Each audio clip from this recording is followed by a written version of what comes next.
I'm Chris King, and I'm the village engineer for the Village of Tinley Park. I'm also the president of Robinson Engineering. We're a municipal consulting firm that represents some 70 communities in the Chicagoland area. We've been around for some 75 years, the village engineer in Tinley Park for over 50 years, and myself, I've been involved with the village for 30 years, where we've seen the community grow from some 20,000 residents to over 60,000. And through that time, we've had to expand our infrastructure. Over the last so many years, we've had a number of storms that have caused concerns throughout the community. We thought it would be appropriate to have a little presentation put together to talk about stormwater management so that our residents can get a feel for what happens when it rains, where does the water go, how do we handle that water, and what are some of the priorities that the village considers as we move forward on that matter. So we're going to start with the hydrologic cycles of a rainfall event. Basically when we talk about hydrologic, that just means water's coming out of the sky, got to go somewhere, what happens with it?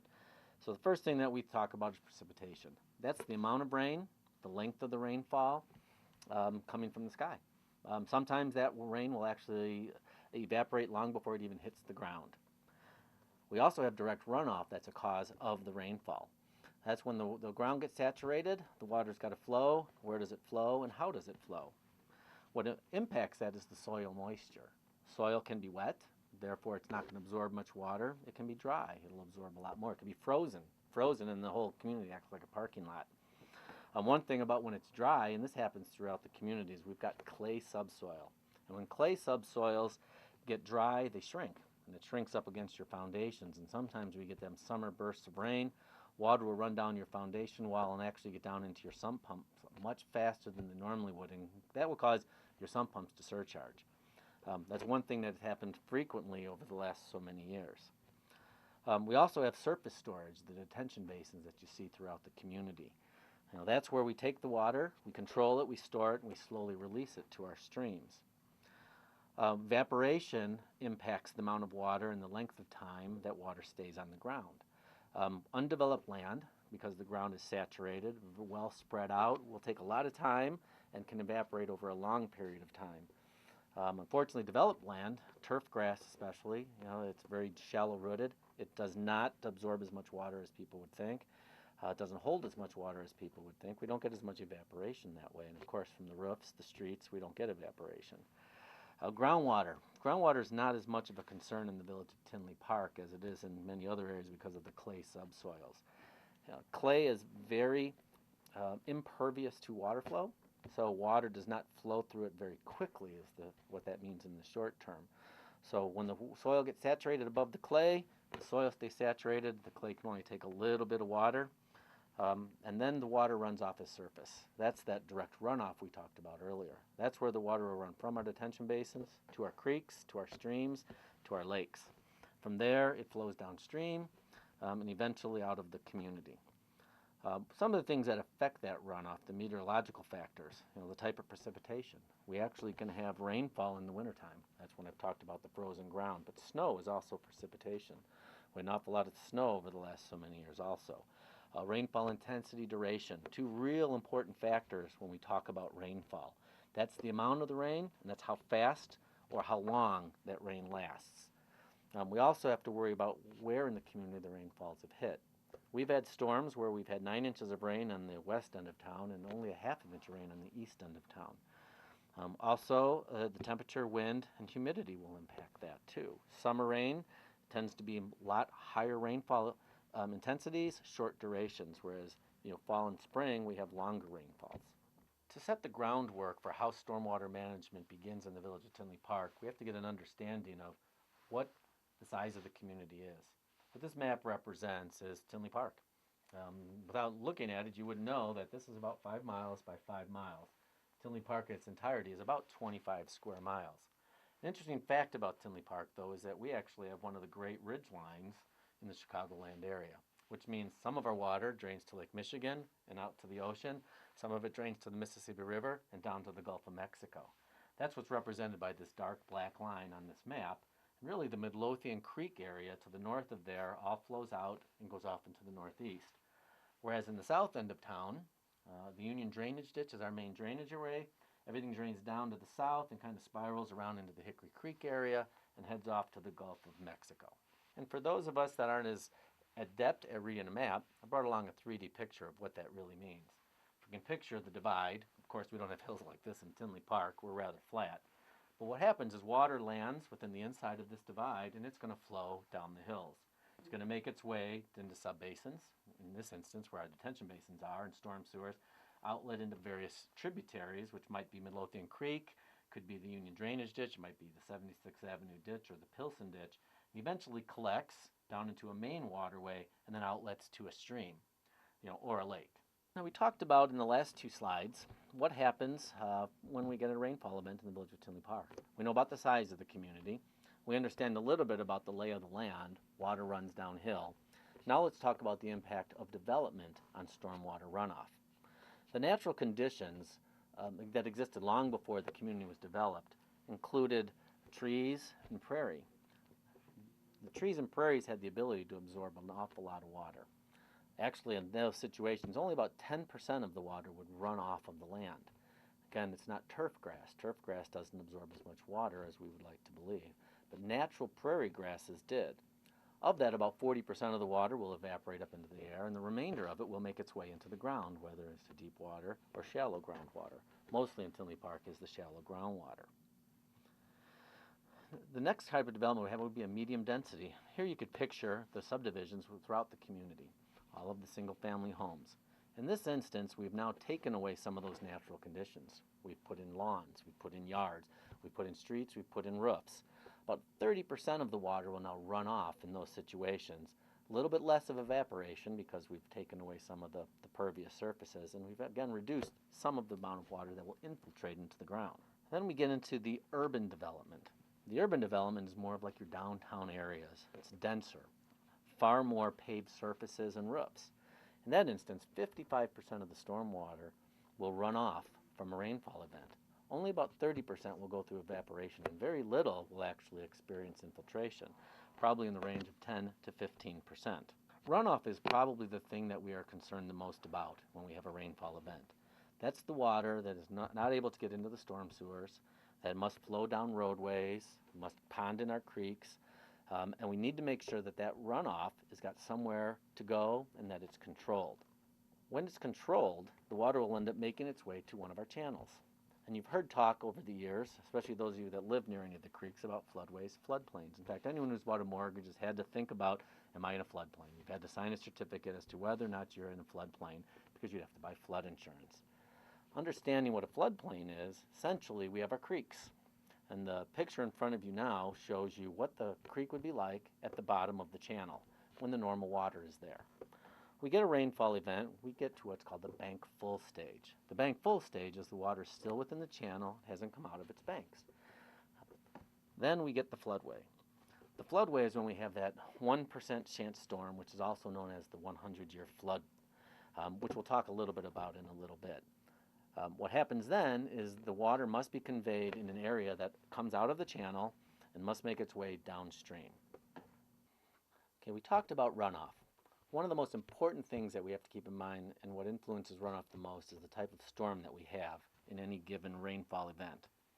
The 100-year storm is probably a misnomer that we need to explain for a second if we could. The 100-year storm is a statistical rainfall event that just means it's got a 1% chance of occurring in any given year. Doesn't mean it's going to happen once every 100 years. It's nothing more than a 1% chance of occurring.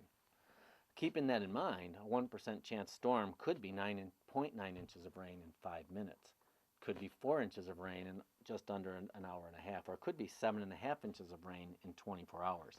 Each of those storms is that 1% chance storm, otherwise known as the 100-year storm. And each of those storms will have a different impact on the community too. The other storm events that we have to keep in mind when we talk about our stormwater management infrastructure is how do we design our storm sewers? We actually design our storm sewers for what's called a 10-year event. Again, just a tag that's been stuck for the industry for a long time. That really means it's got a 10% chance of it occurring in any given year. And you would think intuitively that a 10-year storm must be a lot less than a 100-year storm, but it's not. A 10-year storm is a very significant storm too. It's a half-inch rain in 5 minutes as compared to just under an inch for a 100-year storm, and it's 4.5 inches of rain over 24 hours. So you can see that's quite a bit of rain. Then you have a 2-year storm, which isn't used from a design perspective, other than that That's how a lot of the old community from Tinley Park was done back in the 50s and 60s, back before they had rainfall periods. And we only know that it's a 2-year because of studies that have been done over the years. That is approximate about a 2-year storm, which is a 50% chance of occurring in any given year.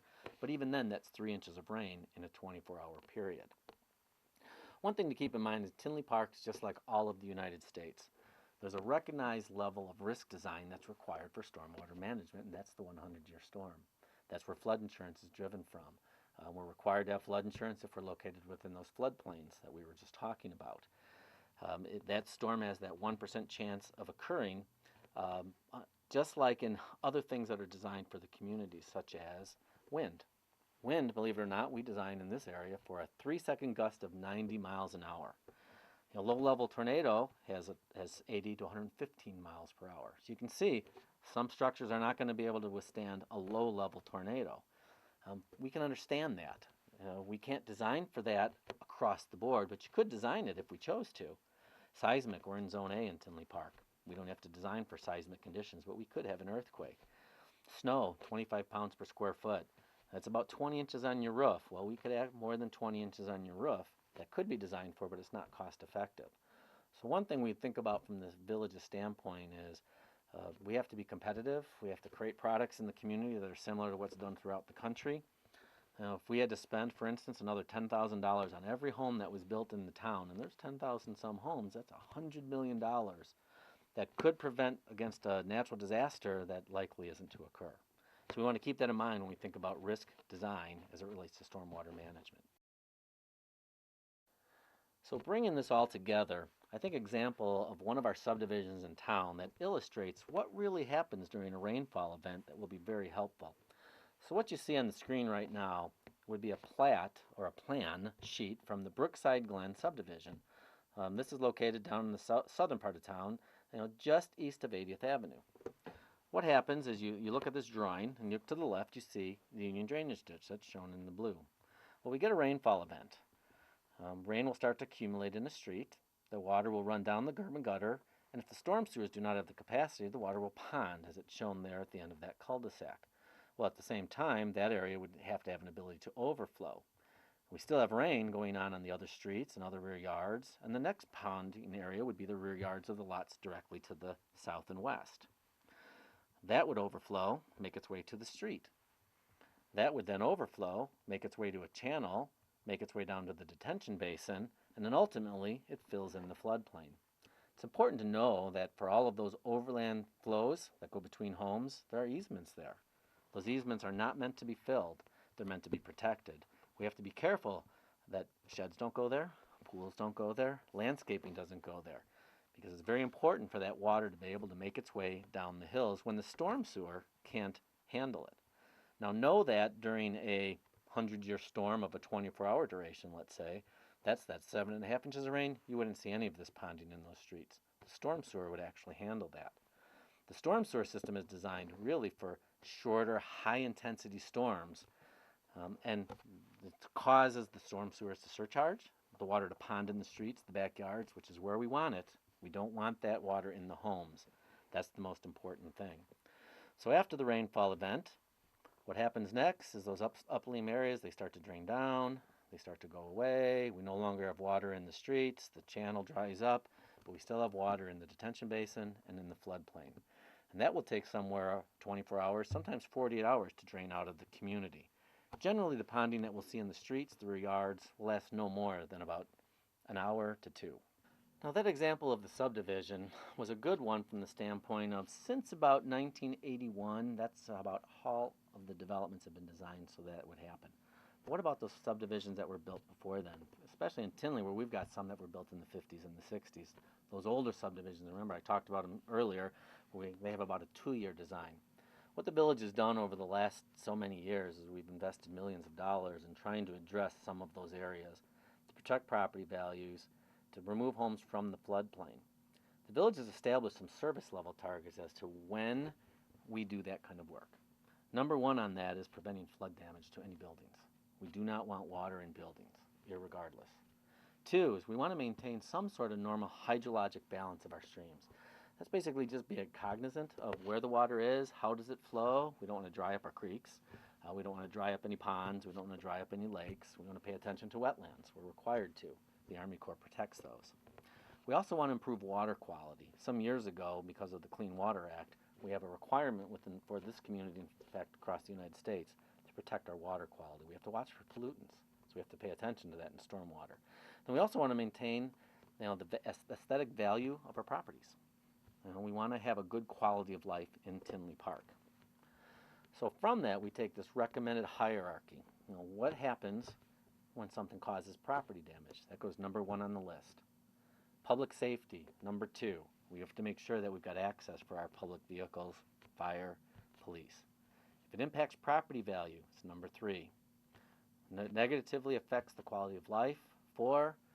And then maintenance problems, water quality, and non-compliant standards round out the list. Notice that non-compliant standards are at the bottom. We talked about them just a little bit ago, about that 2-year storm, some of the old areas of town. That doesn't mean that because it's an old area, some of those old areas have had that property damage, they've had public safety issues, they've had property value issues, and those have been addressed. We do need to know what we don't know. So the village does have some drainage forms.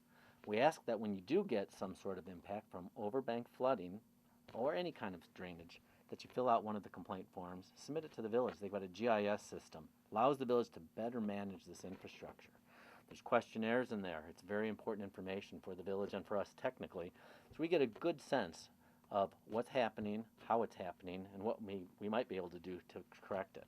And along with that, when you get to the web page, you'll see that there's some drainage flow charts, there's some information there for street departments.